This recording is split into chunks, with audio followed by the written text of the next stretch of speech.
大家好，我是多多。在看视频之前，请给我点个小爱心，您的鼓励是我进步的最大动力。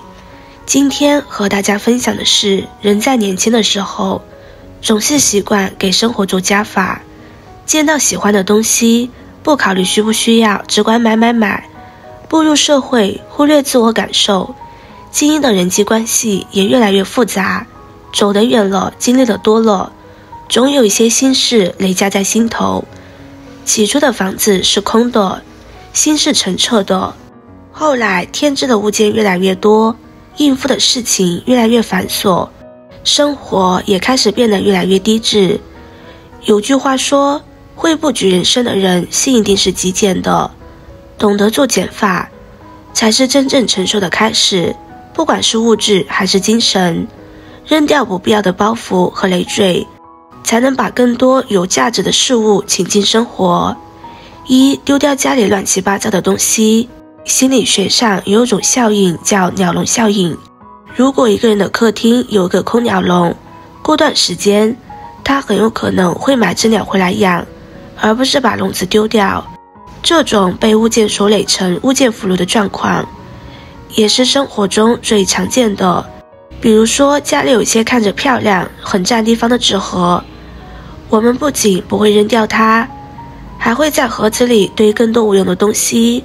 时间一久，那些闲置的东西还是会沦为垃圾。在有期拜托了冰箱的节目中，郭麒麟的冰箱被搬到了节目组，像大多数人一样，他的冰箱也塞满了东西。何炅在冰箱的角落发现一个塑料袋，里边装着红色的干辣椒。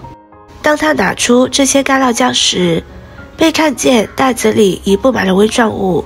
郭麒麟解释说，虽然自己不会做饭，但是这些干辣椒看着很漂亮，能够用来点缀冰箱，于是就一直留着。何炅还发现冰箱里其他的食材不少都已经过期，比如不常使用的果酱、黄豆酱等等。实在看不下去的何炅把过期的食物通通都扔了，只留下一些可用且相对用的食材，冰箱瞬间变得清爽起来。郭麒麟的冰箱其实折射出了很多人的生活状态，生活中看似有用实则无用的东西，我们总是习惯留下，于是东西越来越多，有空的余地越来越少。断舍离中说，进则出，出则进，然后再出。这一简单的生命机制隐藏着巨大的力量。我们的生活环境要是想迎接新的事物，就必须狠心处理掉生活中的无用之物，唯有及时舍去，物件才有进有出。2. 丢掉那些不舒服的人际关系。前段时间有一句歌词非常的火，他唱得很直白，社会很单纯，复杂的是人。说白了，活在这个世上，总有让人不舒服的人际关系。比如说，有人觉得你好说话，什么都找你帮忙，你帮了他认为是本分，你没帮他就是在背后重伤。还有人与你三观不同，话不投机半句多，很小的问题都能和你争得面红耳赤。碍于面子，你总是默许这种交往，却在不知不觉中委屈了自己。有句话说得好，清理掉一些无用的社交，让每段关系都脉络分明。成年人的世界本就不易，不妨大胆一些，试着丢掉那些让人不舒服的人际关系。想起我的一个朋友，他在与人相处时，最大的特点就是既不热络也不冷淡。我从热心的准备将他拉进一些平台的微信群里，却遭到了他的拒绝。他告诉我，过多无用的信息让人焦虑，被迫隐匿的交往叫人心烦。在此之前，他已经退出很多无用的微信群，为的就是减少不必要的人际交往。他还说，选择与自己喜欢的人交流，然后远离不舒服的社交，善待自己的情绪，感觉真好。是啊，我们确实不必为了周全其他人而委屈自己的心情，憋屈自己的事就拒绝，生活中无缘的人就放手，伤害你的人就离开，人与人之间的相处就会很简单很舒服。3. 丢掉心中的执念。庄子在书中提出一个概念，叫做逍遥，其实就是我们所谓的洒脱和从容，是从容不惊、去留无意的一种释怀。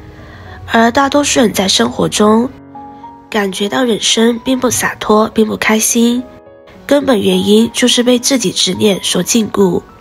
自己执念于对于名利的一些追求，对于外界物欲的一些向往。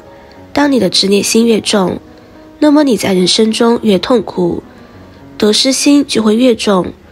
如果说你不在乎对名利的一些追求，那么外在的一些变化对你来说没有任何的影响，也就是所说的从容不惊，去留无意。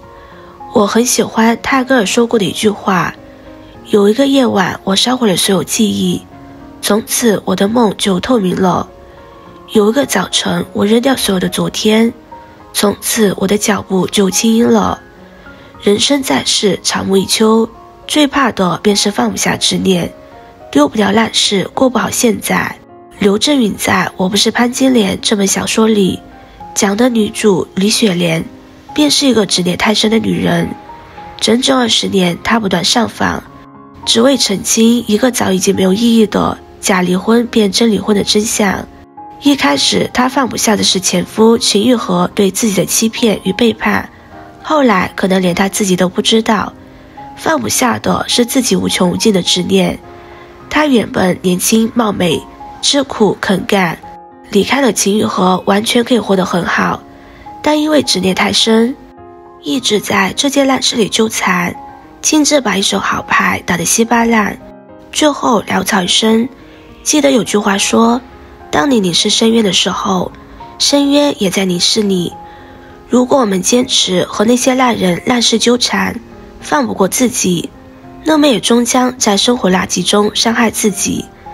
那些生命中毫无意义的坚持，那些只会给自己带来痛苦的抵抗，不会让生活更有动力，只会让你感觉更疲惫。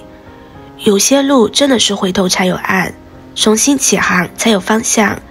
学着清理无意义的执念，轻装上阵面对生活，千万不要把自己前面的路堵死了。4. 生活极简，精神丰盈。你占有的通常也占有你。我们占有一样东西的时候，并不代表我们拥有这样东西。当一个人短视的把自己拥有的东西当作永远的私人占有物，你的身心便会被这些东西所绑架，失去原本灵敏通透的本性。不持有才能不迷失。在这个物质生活日益丰富的时代，不持有的生活方式反而使生活充满了更多可能与生机。日本电视剧《我的家里空无一物》，女主角马伊扔掉了家里90%以上的东西，将各种物品缩减控制在最低需求。60平的房子却可以在地上打滚，极简单、干净、纯粹的生活让人羡慕。德国设计师吉尔桑达曾经说过一句话，拿走的东西越多，留下的就越纯粹。一个人最顶级的生活态度，莫过于生活极简，精神丰盈。同种功能的物件，有一件就无需再买。第二件不用的物品不要堆放，该扔就得扔。只有腾出物理空间，内心才有余地。不喜欢的饭局应酬，能不去就不去。那些让你不舒服、一味伤害你的人，请果断一些，学会离开，及时止损。圈子干净，心才会跟着安宁。生活向来是喜忧参半，永远也不要和自己过不去。做一个拿得起放得下，不困于心不扰于情的人。适者成婚里有这么一句话，所谓断舍离，是将握在手里会怦然心动的东西留下，断绝不需要的物欲，舍弃不必要的圈子，脱离凡是自己的执念。你若澄澈，世界就干净；你若简单，世界就难以复杂。人生不是一场物质的盛宴，而是一场精神的修炼。愿我们都能学会极简生活，不为物扰，不为人怨，放过自己，把心腾出空来，好好去生活。今天的分享就到这里了。如果您觉得对你有帮助的话，可以分享给身边的朋友，别忘记点赞、收藏，点击我的头像，可以看到更多的精彩内容。我们下个视频见啦！